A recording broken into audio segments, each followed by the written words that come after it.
Tradicionalmente los jóvenes debíamos formar familias y tener hijos. Sin embargo, el mundo está atravesando una transformación, con nuevas perspectivas en las que tanto mujeres como hombres enfrentan la soledad, influenciados por nuevas normas sociales. En 1997, antes de la popularización de Facebook, Instagram o Tinder, una mujer canadiense llamada Lana creó el proyecto Célibe Involuntario. Este sitio web fue concebido para aquellas personas que se sentían invisibles, solitarias y atrapadas. Hoy en día es conocido con el término incel, derivado del acrónimo en inglés Involuntary Celibate, que en español se traduce como celibato involuntario. Los incel, principalmente hombres, se caracterizan por dirigir su odio hacia las mujeres y a las personas LGBTIQ+, culpándolas de su incapacidad para establecer relaciones satisfactorias. En medio de este panorama, surgió un nuevo término denominado femcel. Aunque comparte la raíz con incel, son dos fenómenos diferentes. Mientras que las mujeres no sienten odio hacia los hombres, su frustración proviene de los estándares estéticos impuestos por la sociedad, que consideran inalcanzables sin recurrir a procedimientos como cirugía estética, maquillaje o un estilo de vida determinado. Es fundamental entender que detrás de estos términos y etiquetas hay seres humanos luchando con su propia percepción de sí mismos, buscando una conexión que parece inalcanzable. Es la semana del 14 de febrero y pues para muchos jóvenes representa evidentemente que tengamos esta oportunidad de disfrutar un bonito día con nuestra pareja, con nuestras amistades, pero nos lo presenta SAI. Tal vez no es un grupo muy grande en la actualidad, pero es un grupo que o escoge o involuntariamente, como lo dice la definición Renaldo, pues se están retrayendo de esta convivencia, se están retrayendo pues de involucrarse con el otro género y pues esto, insisto, tal vez no serán muchos, pero puede llegar a ser problemático. ¿Cómo estás, Ren? Hola, Beto, muy bien, gracias. Con un tema bastante interesante porque pues justo aquí en Trending siempre abordamos las tendencias y es justo una de las razones por las que queremos hablar de los femcels e incels. Este término que, como ya mencionas, pues tal vez no conocemos muchísimo, es de las nuevas generaciones, de estos jóvenes que en este momento están en secundaria y prepa y que más allá de tener estas interacciones en 14 de febrero de digamos peluchitos, corazoncitos, chocolatitos, pues ahora están hablando de no interactuar con el sexo opuesto, que es algo que nos resulta bastante interesante, Aldo, y una de las razones por las que hoy nos acompañas, maestro en sociología, profesor aquí enfrente de la Facultad de Ciencias Políticas y Sociales, que imparte la materia de mujeres, género y masculinidades, que bueno, es una de las razones por las que hoy nos acompañas. ¿Cómo estás? Bienvenido. Hola, ¿qué tal? Muy bien, muy feliz de estar con ustedes. Oye, pues ya para comenzar con esta parte de la conversación que nos interesa conocer, ¿cómo es que han surgido estos términos o qué es lo que está llevando a los jóvenes a tomar estas decisiones bastante extremas de algo que podríamos llamar antisocialización? Bueno, a ver, sí es complicado saber así caso por caso, ¿no? Pero claro que podríamos de entrada cuestionar si es una decisión, porque en apariencia, digamos, en las comunidades virtuales donde se conocen estas personas, lo presentan un poco como ya un momento identitario, un momento como de que son un grupo que decide hacer esto, pero la definición misma lo dice, es involuntario, ¿no? Claro. Entonces ahí hay una contradicción en que hay un esquema de socialización, digamos, que se hace evidente, que se encumbra, que es como muy obvio en días como el 14 de febrero, en el que hay una exigencia, hay una expectativa, ¿no? No necesariamente uno tiene tantas ganas de participar de eso, pero hay, digamos, ciertas normas sociales, ciertos arreglos sociales que te invitan y un poco te empujan a participar de eso, aunque sea periféricamente, aunque sea para criticarlo, ¿no? Porque, digamos, esta onda de el noviazgo, desde el canon de los chocolates y los peluches, claro, y todo eso, pues no solo los incels lo critican, ¿no? No solo los incels están en contra, hay muchas personas que dicen, bueno, esas cursilerías, ¿qué?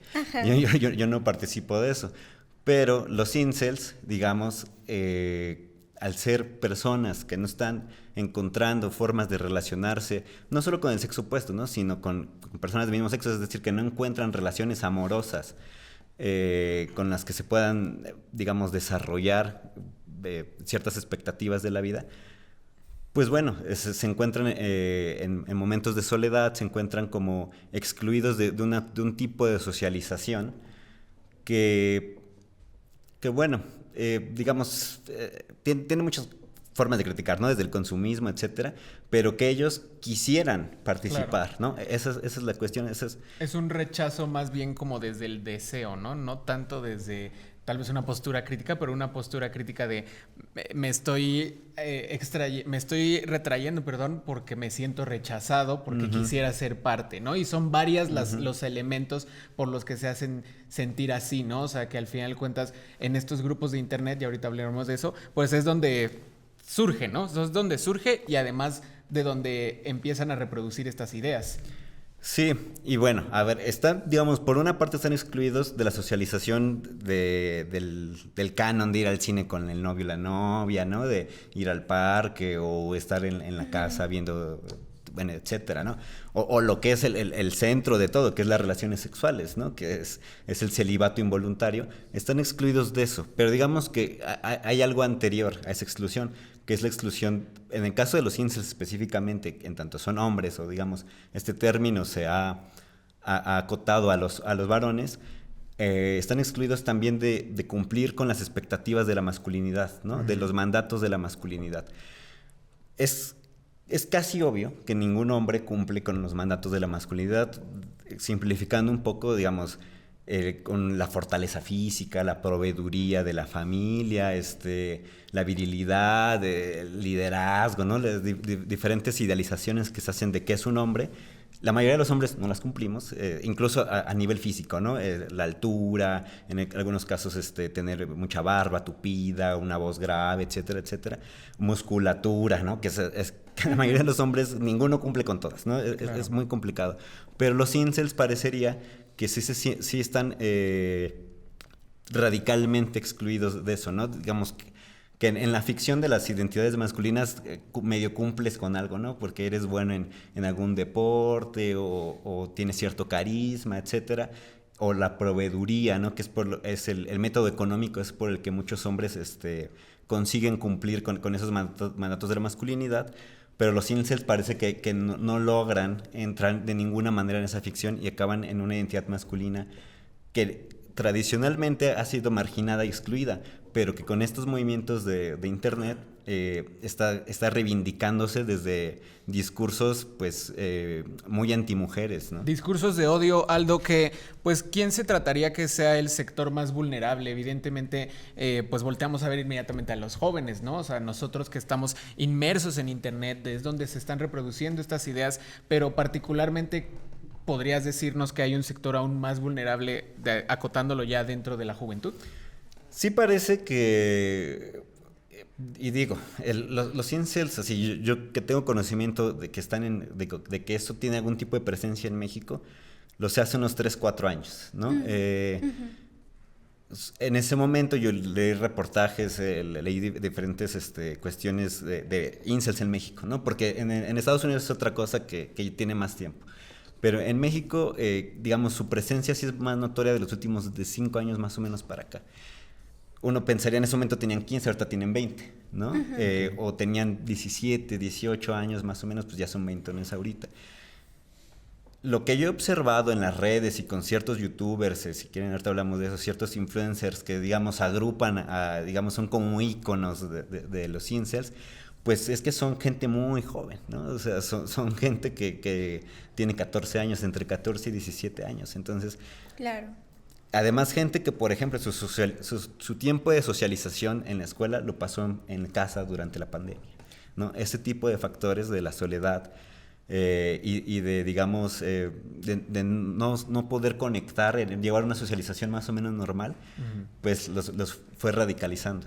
Algo que también hemos visto en estos términos, Aldo, Beto, es que las femcels también surgen como una consecuencia de los incels. Primero surge esta parte de los hombres, pero ¿en qué grado son una consecuencia? O sea, digamos que esta hipermasculinidad, incluso misoginia que presentan los incels, son lo que ha dado pie a que las mujeres también estén escogiendo desde el lado femcel no relacionarse con los hombres, o son dos grupos aparte que están siendo, digamos, pues atacados por una misma problemática que es el sistema, pues digamos, patriarcal, por un ejemplo. El origen es el mismo, ¿no? Las expectativas de género creadas por lo que podríamos llamar patriarcado, sistema sexogénero, en fin. El origen es el mismo hablaba de mandatos de la masculinidad, ¿no? Cómo debe verse un hombre, cómo debe actuar un hombre. Eso existe y mucho más radical Claro. en las exigencias que hay sobre las mujeres de una belleza perpetua, ¿no? Parece que las mujeres tienen... Es indispensable cumplir con el criterio de belleza. En los hombres eso no es necesariamente esperado, porque lo decía, se puede recomponer por otras vías como la económica, la física, etcétera. Entonces, bueno, el origen es un poco el mismo, pero parece que las femcells es la necesidad de distinguirse del incel, aunque digamos, veíamos un poco en la cápsula, ¿no? Es esta persona que crea el término incel, lo intentaba hacer sin género, ¿no? Para ella era una persona célibe, involuntaria y listo. Pero al ver que los incels se reivindican desde la hipermasculinidad, desde discursos misóginos, pues se hace necesario reivindicar el celibato de las mujeres, ¿no? Claro. Entonces, en ese sentido es una consecuencia. Y pues al final de cuentas lo hemos estado hablando y de eso queremos profundizar, Aldo Ren, en la segunda parte de esta emisión de En Trending. ¿Cuál ha sido el papel, evidentemente, del internet que representa para estas juventudes? Lo mencionaba Aldo, desde los 14 años que pues se la viven en internet, en el teléfono, en la computadora. Entonces, ¿cuál es el papel de estas tecnologías y sobre todo pues hacia dónde estarían llevándonos este tipo de socializaciones? Ya regresamos a la segunda parte de En Trending. No se vayan.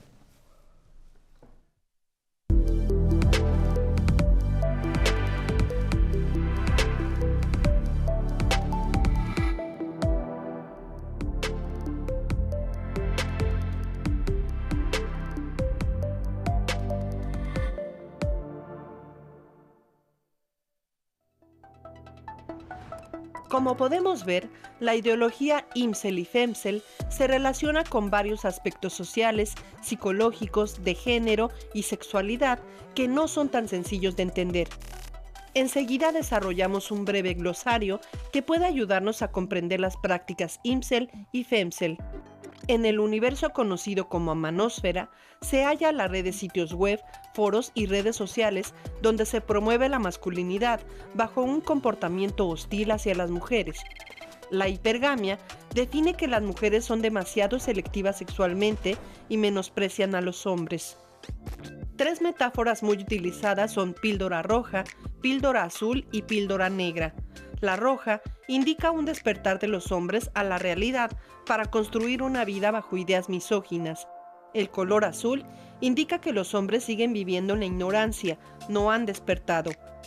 La píldora negra se refiere a aquellos hombres que se han resignado a vivir bajo el sometimiento feminista. Los chats son los hombres que se encuentran en lo alto de la jerarquización masculina. Stacies son las mujeres más atractivas y a la vez las más repudiadas por los hombres. Este breve glosario se refiere a los conceptos que exclusivamente se utilizan en Internet y las redes sociales. Para quienes son incel y femcel, sirven para expresar lo que hombres y mujeres piensan y sienten, tratando de hallar una identidad. Conocer los términos puede ayudarnos a comprender y reflexionar el porqué de su existencia.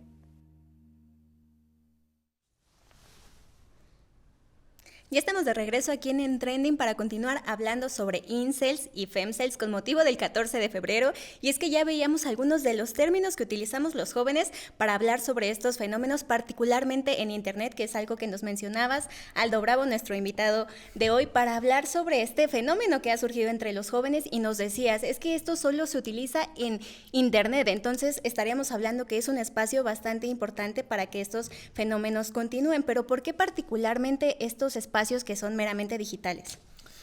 Mira, para mí es clave y es curioso, ¿no? Que en eso Internet, todo lo que ha cambiado, porque el Internet de los 90 era muy distinto al de hoy, Claro. pero que permanece una cosa clave, que es el anonimato, la posibilidad de anonimato.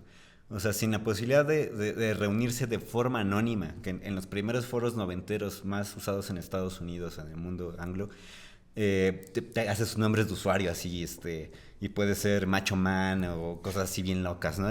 Killer tal, etcétera. No tener foto de perfil. No tener foto de perfil, que bueno, en los primeros foros noventeros ni existía la posibilidad, existía, ¿no? exacto, ¿no? O eran avatars muy así de Windows. De 8 bits. De 8 bits. Eso prevalece en las redes sociales. Puedes crearte cuentas en las que no hay fotos de perfil, con un nombre falso, etcétera, etcétera.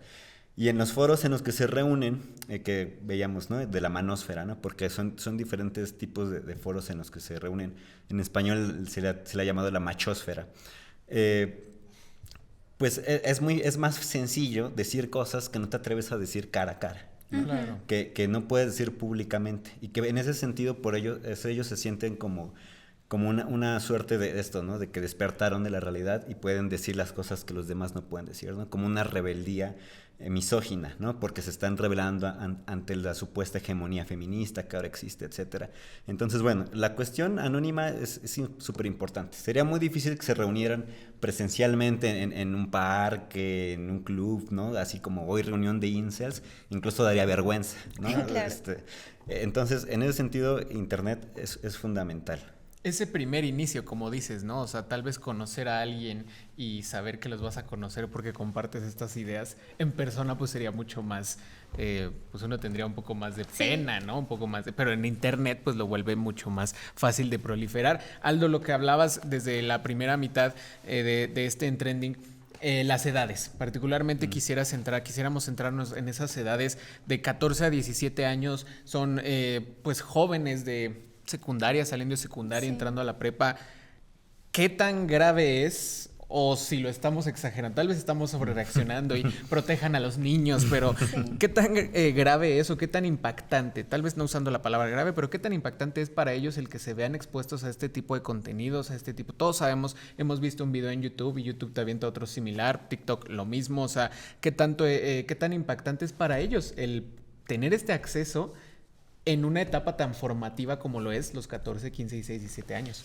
Ahí, por un lado, hay una cuestión así como que tenemos que ser cuidadosos y matizar, porque en general las personas que ya tenemos cierta edad, digamos más de 30 años, somos muy desconfiados de lo que la chaviza hace, ¿no? Sí. Y más en internet, ¿no? Y ahí suceden muchas cosas en las que tendríamos que ser muy cuidadosos de ver, ¿no? Hay cosas muy, muy creativas, muy geniales. El asunto, ya específicamente hablando de los incels, es cuáles son los referentes que están consultando para resolver qué malestares, ¿no? ¿Cuáles son esos malestares?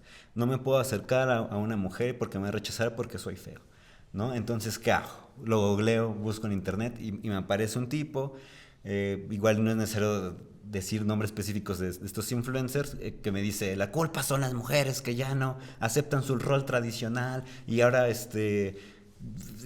muchas cosas que dicen, ¿no? Así como no les importamos, nos quieren dominar, hay un dominio. Y ahí surgen un montón de cosas que a mí en especial me parecen muy problemáticas, que me preocupan, que es la pedagogía de las redes sociales sobre temas como el feminismo. Ahí es como estamos atrapados en ciertos algoritmos que nos están confirmando ideas que ya tenemos y que, digamos, hay un sesgo selectivo de lo que queremos escuchar, de los memes que nos vamos a reír, de los TikToks que nos interesan. Uno puede decir, ¿por qué las mujeres no me quieren? ¿No? Puede googlear eso, o puede preguntarle a una inteligencia artificial y entonces te va a surgir el tipo que dice, es que las mujeres ya no entienden su papel tradicional, ¿no? Las mujeres quieren empoderarse y quieren un dominio de los hombres. Entonces hay un entendimiento de qué es el feminismo como una destrucción de los hombres, como un sometimiento de los hombres, o una guerra de los sexos. Eso, bueno, no tiene nada que ver con el feminismo. El feminismo no busca eso. El feminismo es un movimiento emancipatorio que en tanto emancipa a las mujeres de los mandatos de la feminidad y del patriarcado, libera a los hombres también de las expectativas de género que tiene esto. Entonces, bueno, no es exagerado, aunque ciertamente son un grupo minoritario que se radicaliza en ciertas ideas muy, muy dañados, digamos, muy afectados por la soledad. Pero no es exagerado que bueno, se conectan ya también con otros discursos, digamos, no se queda en la mera machósfera, no se queda en el meme de reírnos de los hombres sometidos y de las mujeres Stacy y todos estos términos que tienen, sino que ya se conecta a un nivel macro, ¿no? O sea, lo ves en los políticos de ultraderecha que reivindican, que de alguna manera tienen discursos que su subtexto tiene que ver con todo esto, con el enfrentamiento al feminismo, ¿no? Y de esta tergiversación de qué es el feminismo. También, continuando con esta línea de la importancia que tiene conocer las edades de quienes principalmente están llevando estas nuevas prácticas, aquí te preguntaríamos, Aldo, ¿en quién recaería como este poder de cuidar o más bien de vigilar qué es lo que estamos haciendo los jóvenes con el Internet. Aquí te preguntaría si la mayoría de las personas son menores de edad, aquí entran los padres o estamos hablando de algo mucho más grande, como mencionabas, de este lado del Internet, tal vez un poco de cultura digital. Aquí, ¿qué hacemos ahora con los jóvenes que tal vez están entrando a estos mundos y que no son completamente conscientes de lo que están haciendo? ¿Cómo tomamos un panorama de acción? Bueno, Internet, así digamos, en su espíritu noventero inicial, siempre fue una cuestión de libertad, ¿no? De desregulación, Sí. de que cada quien pueda consumir lo que quiere y por eso puedes encontrar contenidos, digamos, no aptos para menores y de todo, ¿no? O sea, siempre tuvo ese espíritu de una libertad creadora, de que se puede encontrar cualquier cosa, preguntar cualquier cosa, y en ese sentido es muy difícil regularlo hasta hoy en día, ¿no? En las redes sociales, por ejemplo, hay fact-checkers, ¿no? Que buscan desmentir ciertos videos que se dan sin contexto, etcétera, etcétera. Pero lo que sí se puede hacer en tanto Internet, digamos, es desregulado y de un espíritu muy caótico, digamos, el sueño de Internet era hacer algo muy anárquico. Lo que se puede hacer es crear otros contenidos, Claro. crear otros referentes. Que ya no, tus íconos ya no sea ese sujeto que dice, no, las mujeres quieren someter a los hombres y solo buscan su abuso, ¿no? Y entonces ponen videos que reconfirman o muestran a mujeres, digamos, haciendo falsas denuncias de acoso y cosas así, ¿no? Que son minoritarias frente a las que son reales. Lo que podemos hacer es crear contenidos con otro tipo de pedagogía, con otro tipo de discursos, en el que se aclare qué sí es el feminismo, por qué los mandatos de género oprimen también a los hombres, ¿no? Y mostrar que no es culpa de las mujeres que no te quieren porque eres feo, sino que hay unas expectativas que son imposibles de cumplir y que no es tu culpa. Entonces, podemos crear otros contenidos, que también es un desafío, porque así desde una forma muy académica y así como muy regañona. Suena bien, ¿no? O sea, Sí. sonaría bien como en teoría, pero Ajá. es justo a lo que quería llevar, Aldo, ya para ir cerrando. Por ejemplo, o sea, en el plano de lo terrenal, fuera de Internet, si tal vez notas que tu amigo o amiga están teniendo discursos similares de odio, pues también, ¿qué puede decir? O sea, que un chavo, ¿qué le puede decir a su amigo que tal vez como que esté caminando en alguna de estas comunidades? Justo es muy complicado. Yo así entre personas que ya más bien van tirando los 40 años, he empezado a ver que se han radicalizado algunos de mis compañeros con los que estudié sociología hace ya algunos años. Y que tienen esos discursos. Yo no les comento nada porque sé que la respuesta es el meme, sé que la respuesta es la descalificación, el feminista, el aliade, ¿no? Esas cuestiones. No hay un diálogo posible ya en esos casos. Yo apostaría a, digamos, esa pedagogía implícita, subliminal que nos provee el mundo digital. Los memes, los videos, TikToks, en fin, ese tipo de contenidos que justo hay que recuperar la parte lúdica. Claro. Porque por eso tiene éxito también, ¿no? En tanto parecen rebeldes y como muy contestatarios ciertos influencers que son líderes de las comunidades incel, tienen ese éxito carismático. Entonces hay que recuperar una parte lúdica y decir, bueno, a ver, no, lo que dice, por ejemplo, bueno, diferentes personajes, no es así, está ridiculizando, está haciendo una caricatura de ciertas ideas. Entonces yo rescataría con memes, con TikToks, con eso. Yo pienso que eso puede tener cierta influencia en los jóvenes, en las Claro, al juventudes. final hablar también de esta creación de contenidos en los espacios digitales donde los jóvenes están más presentes y a lo mejor si tú en esta etapa ya de mayor adultez, aún juvenil, puedes comenzar a crear estos espacios a lo mejor con sobrinos pequeños, Sí. con sus amigos en escuelas, pues continuar con esto que mencionabas, una pedagogía de lo digital y también de lo que puede reivindicar el feminismo, ¿no? Que es algo que también está bastante en tendencia. Y al final de cuentas, eso, digamos que sería un plan de acción de lo que dijiste hace rato, de estos referentes, o sea, traer esos nuevos referentes y pues como decías, ¿no, Aldo? O sea, que no sea tan academicista, que sea como parte de nuestra conversación convencional y específicamente los jóvenes que están aún en edades de formación, 14, 15, 16 años. Aldo Bravo, llegamos al final de nuestra entrevista, especialista, maestro en sociología, especialista en género y masculinidades. Te agradecemos mucho, qué bueno que pudiste platicar con nosotros sobre este tema aquí en Trending. Encantado, estuvo muy bien. Bueno, Aldo, Beto, llegamos al final de nuestro programa, pero recuerden que nosotros nos vemos todos los jueves en punto de las 20:30 horas, en repetición los sábados a las 19 horas, como siempre, para hablar de los temas en tendencia y, por supuesto, en esta ocasión, reivindicar todos los espacios que existen de diálogo para los jóvenes aquí en Trending y no dejar de hablar de incels y femcels para compartir estos temas para más personas, no solo a jóvenes, sino también a los adultos, que vean qué es lo que los jóvenes estamos observando y siguiendo en redes sociales. Nos vemos la siguiente semana, Beto. Nos vemos, Ren, cuídense.